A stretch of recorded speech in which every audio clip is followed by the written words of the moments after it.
ফেব্রুয়ারি যে জাতীয় নির্বাচন গিয়েছে, 5ই আগস্টের বিপ্লব পরবর্তীতে সময়ের আলোকে ইসলাম দেশ মানবতার স্বার্থে বিশ্বের চরমনাই নেতৃত্বে 5টি দল নিয়ে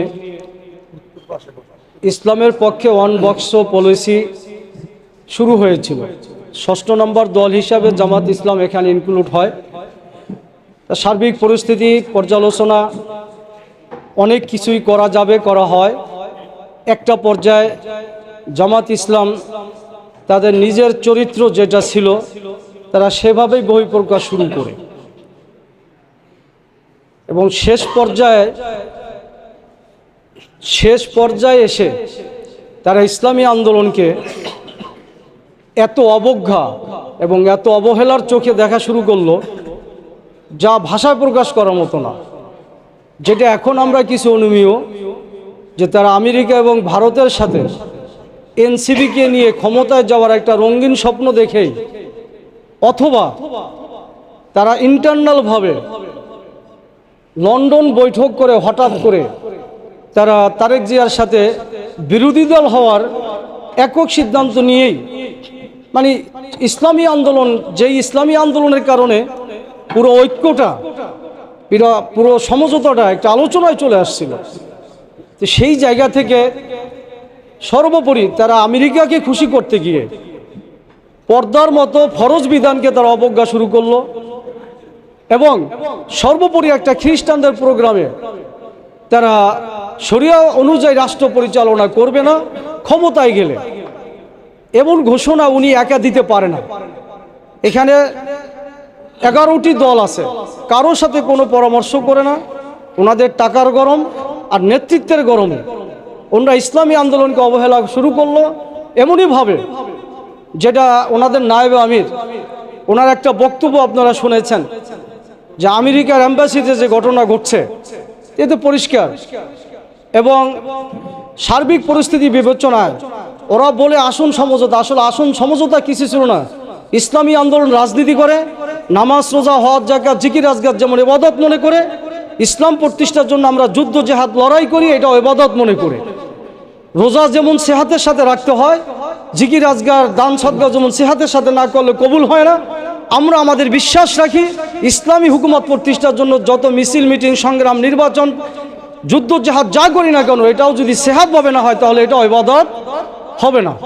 বিগত সময়ে নির্বাচনে যে জোট করা হয়েছিল, এই জোটের যে কতগুলো মূল শর্ত ছিল, ইসলামী আন্দোলন বাংলাদেশে এই জোটের ওয়ান বক্স পলিসির মূল উদ্ভাবক ছিলেন। তারা যে পলিসিটা দিয়েছিল, যে শর্তটা ছিল, সেটা হলো দেশের কল্যাণের স্বার্থে দেশের মধ্যে ইসলামী হুকুমত প্রতিষ্ঠা করা, ইসলামী শরিয়া আইন প্রতিষ্ঠা করা। যখন একটি মহল দেখলো যে ইসলামী আন্দোলন বাংলাদেশকে যদি এই জোট থেকে যদি তাড়ানো না যায়, আমি আমার আঞ্চলিক ভাষায় বললাম যে তাহলে তারা তো ইসলামটাকেই প্রায়োরিটি দিবে, আমাদের দুনিয়ার স্বার্থটা তো হবে না। আমরা তো আমেরিকার সাথে একটা কমিটমেন্ট করে আসছি, ইসরায়েলের সাথে একটা কমিটমেন্ট করে আসছি, এই জিনিসটা তো আমরা বাস্তবায়ন করতে পারবো না। সুতরাং যে কোনো মূল্যে হোক তাদেরকে জোট থেকে বের করা হবে। এজন্য আপনারা দেখবেন যে এআই এর মাধ্যমে একটা আপনার কি শর্ট ফিল্ম তৈরি করা হয়েছিল, সেখানে একদম স্পষ্ট এই বিষয়টা কিন্তু উপস্থাপনা করে আপনার কি করা হয়েছে, তুলে ধরা হয়েছিল। তো প্রিয় উপস্থিতি, এটা আপনারা জানেন। তো আসলে মূলত কথা হলো, দুনিয়ার সফলতা কিন্তু একজন মুমিনের মূল মাকসাদ না। আমরা বিশ্বাস করি এই দুনিয়ার জিন্দিগিটা ক্ষণস্থায়ী, এরপর রয়েছে অনন্তকালের আখেরাতের জিন্দিগি। সুতরাং আমরা তো আখেরাতের জিন্দিগিকে টার্গেট করে আমরা রাজনীতি করি। সুতরাং দুনিয়ার ক্ষণিকের কিছু পদস্খলন বা কিছু পাওয়া, এজন্য ইসলামী আন্দোলন রাজনীতি করে না। এই বিষয়টা ইসলামী আন্দোলনের কর্মীদেরকে, দায়িত্বশীলদের যদি ভুলে যায় তাহলে কিন্তু সমস্যা। এই বিষয়টা মাথায় রাখতে হবে। সাথে সাথে ইসলামী আন্দোলন যারা আমরা করি আল্লাহর সন্তুষ্টির জন্য, আমাদের পরাজয়ের কিছু নাই, আমরা অবশ্যই বিজয় হব। আল্লাহ তাআলার ঘোষণা, ওয়ালা তাহিনু ওয়ালা তাহজানু ওয়া আনতুমুল আ'লাউনা ইন কুনতুম মুমিনিন। আমরা যদি মুমিন হই অবশ্যই আল্লাহ তাআলা আমাদের বিজয় দান করবে, সে আশা ব্যক্ত করে আমি আমার সংক্ষিপ্ত আলোচনা শেষ করছি। আসসালামু আলাইকুম ওয়া রাহমাতুল্লাহ।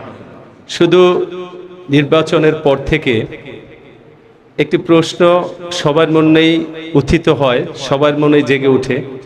কখনো মনকে মানাতে পারি, কখনো মনকে মানাতে পারি না। কখনো মনে হয় এরকম করলে ভালো হতো, এরকম করলে ভালো হতো। আমরা মনে হয় কি জানি ভুল করে ফেলেছি, কোথায় জানি আমাদের অভাব আছে, কোথায় জানি আমরা সমস্যার সৃষ্টি করেছি, এরকম আমাদের মনে আসে। এরকম করলেই মনে হয় বেশি ভালো হতো, এরকম সবার মনেই প্রশ্ন আসছে। আর আমিও এর থেকে ব্যতিক্রম কিছু না। কিন্তু একটা জিনিস আমার কাছে মনে হচ্ছে, যে যাই বলি না কেন, আমি আমার জায়গায় ঠিক আছে কিনা এই প্রশ্নটা আমাকে আমার করা দরকার।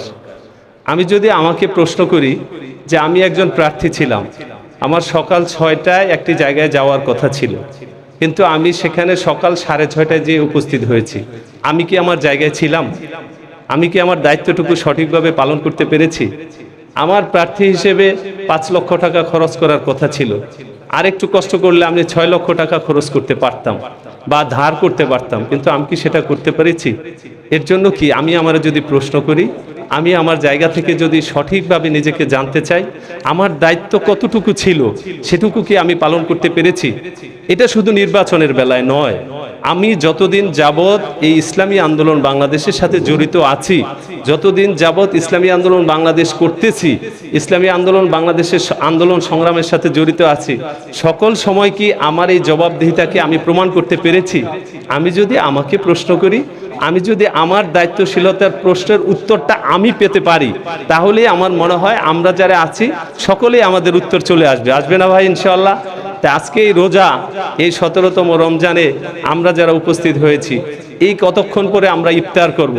আজকে এই রোজা মুখে এই ইফতারের পূর্ব মুহূর্তে যদি এই এরাদা করি, এই নেয়াত করি যে আমি আমার জীবনে ইসলামী আন্দোলন বাংলাদেশের সঙ্গে সকল সময় সকলভাবে সচেষ্ট থাকব, আর আমি আমার দায়িত্বটুকু সঠিকভাবে পালন করব। কে কি করলো, কে কি করবে সেটা আমার জানার বিষয় নয়, আমার দেখার বিষয় নয়। আমি আমার দায়িত্বটুকু সঠিকভাবে পালন করার চেষ্টা করব। পারবো না ভাই ইনশাআল্লাহ?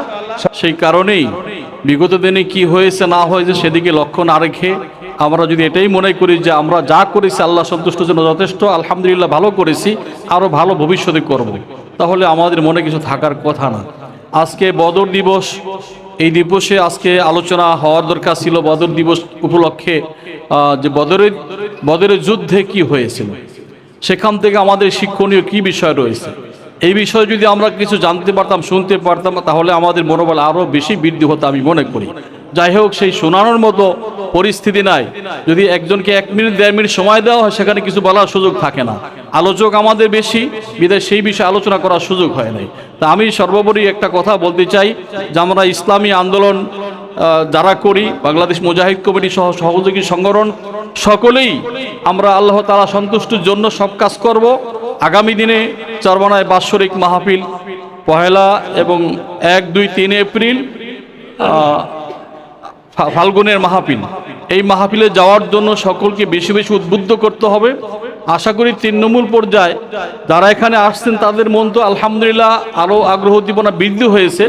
যারা এই সমস্ত প্রোগ্রামে আসে না তারা তো মনোবল দুর্বল হতে পারে, তাদেরকে মাঠে নিয়ে যাওয়ার পরে ওই মাঠের থেকে শায়েখদের জবান থেকে যদি কোনো কথা শুনতে পারে, আমি মনে করি পূর্বের চাইতে অনেক বেশি বেশি তাদের মনোবল বৃদ্ধি হয়ে যাবে।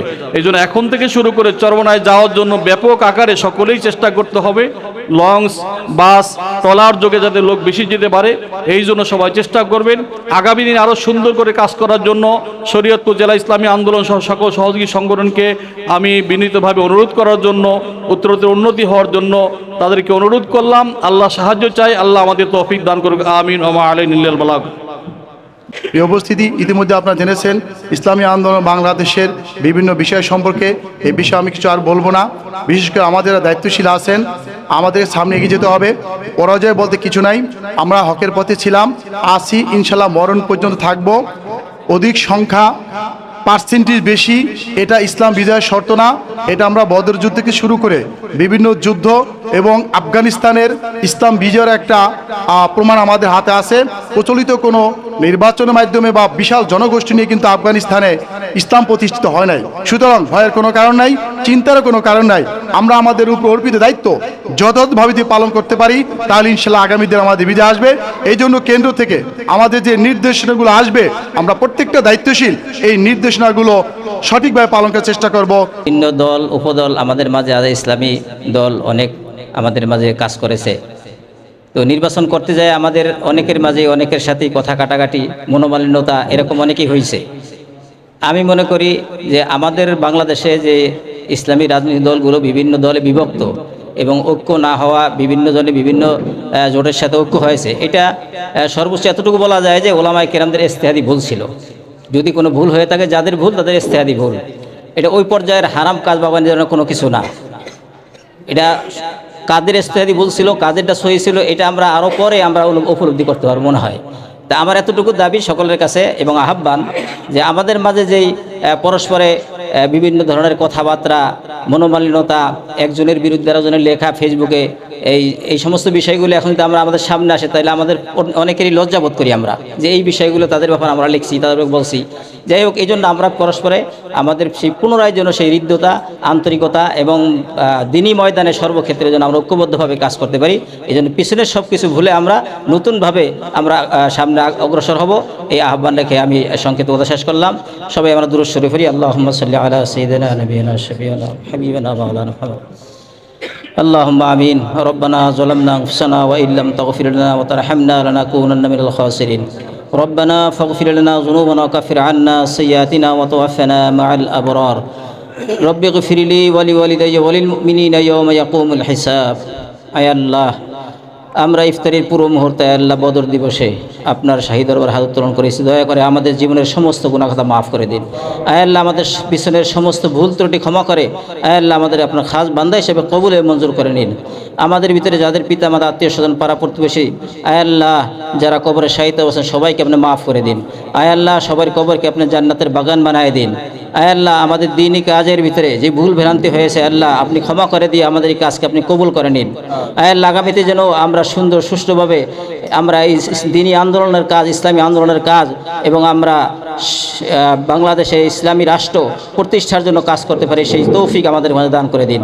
আমাদের পরস্পরে ভুল বোঝাবুঝি যা হয়েছে সব কিছু ভুলে যেন আমরা ঐক্যবদ্ধভাবে দ্বীনি সমস্ত কাজগুলি আঞ্জাম দিতে পারি, তৌফিক দান করে দিন।